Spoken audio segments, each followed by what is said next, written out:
Bonjour frères et sœurs, bonjour bien-aimés dans le Seigneur, que Dieu nous bénisse. Bon week-end à tous dans la présence de Dieu, que la main de Jésus-Christ accompagne tous nos projets et nous préserve de tout danger, tant sur le plan physique que spirituel, en ce week-end du 5 juillet au nom de Jésus-Christ. Ce matin, nous parlerons du silence. Garder silence est une sagesse et non une faiblesse. Dans le livre des Psaumes, le chapitre 37, les versets 7, il est écrit « Garde le silence devant l'Éternel et espère en lui.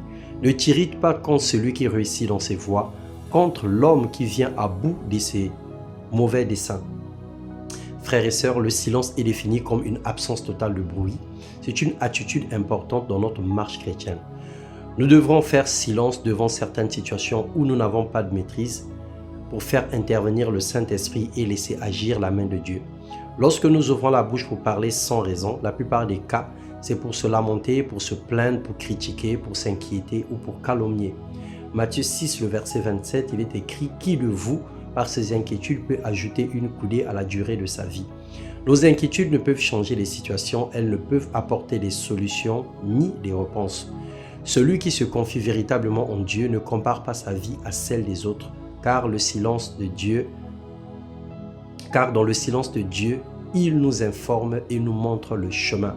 Le silence est une arme spirituelle très efficace. Il combat naturellement les calomnies, les médisances et les mauvaises paroles. Il nous empêche d'exercer notre langue au péché et au mal. Matthieu 5, le verset 15, le verset 18. Faisons silence dans certains cas devant des situations incomprises qui se présentent à nous. N'ouvrons pas gratuitement la bouche pour conclure ou donner un avis. Tout ce que Dieu fait est bon. Bien-aimés dans le Seigneur, notre Dieu a gardé le silence devant le souverain sacrificateur. Jésus a gardé le silence devant le Ponce Pilate. Ce n'était pas une faiblesse, mais un élan de sagesse. Nous voulons que Dieu nous donne cette capacité. Père, accorde-nous la capacité de garder le silence devant les obstacles, devant les accusations non fondées. Nous espérons et comptons que sur toi seul.